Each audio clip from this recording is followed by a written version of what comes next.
Okay, this is a video on 237. I'm adding some material to another gentleman's work, and this is also a video on Genesis 3-1-4 or 3. There we go.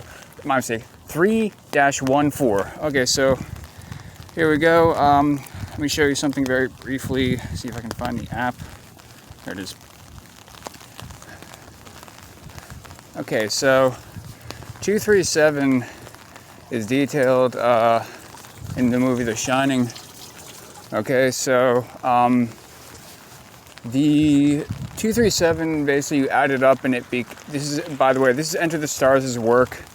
237 is something he researched mostly, and the stuff that he researched was 237 equals 12, of course, when you add it all up. It's contained in the movie Shining because it has to do with the beast's body, it has to do with the human ribs, or 237.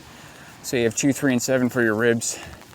It equals 12. It has to do with the 12 tribes of Israel, the 12 cranial nerves, as he says, and the 12 apostles. But when you add up 237, or when you multiply it, I discovered that it becomes, here's it backwards, it becomes 42. When you multiply it on out. So 42 has to do with, as Enter the Stars says, has to do with being able to see a rainbow at 42 degrees as the covenant of God, as described in Genesis 9, describes the covenant as a rainbow. And 42 has to do with the 42 generations from Abraham to Christ. And so it's the covenant signed with God and has to do with the 42 generations. And so the human eye can only see a rainbow at 42 degrees, as his research will show. And so I discovered that it's also worked into the human rib cage, which is very interesting. So we have that. It's kind of like, all nestled in with one within another. So let me show you the next batch of material that I got, which is, okay, so in Genesis 3:1-4, it discusses that the snake is forever cursed to crawl on its belly. So I'll read this here.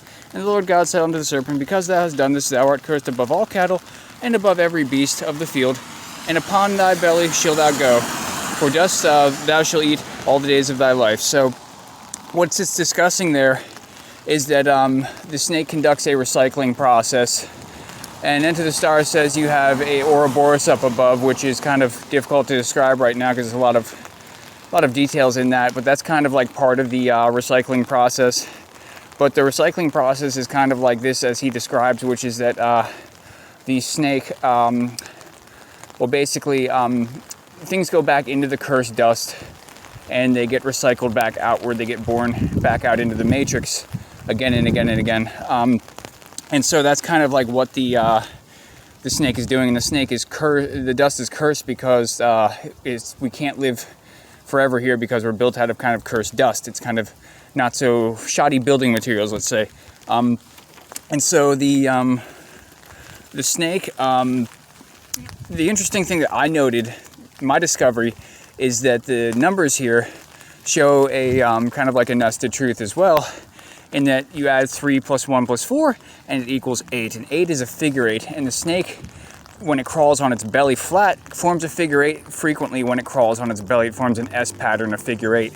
So it forms a figure 8 as it crawls on its belly. So the snake itself is conducting a recycling process as it crawls. So it's worked into like the entire reality. It's also worked into this entire passage of the Bible. So it's kind of interesting. And so Cain was a farmer too, as well, it should be noted. Cain was of the serpent line. But there's nothing wrong with farming, of course, but still, it's just as a quick note of that. And so the Ouroboros is frequently used, as everyone knows, within the mystery schools. It's used within it's used, the goddess Shiva has an Ouroboros that surrounds it.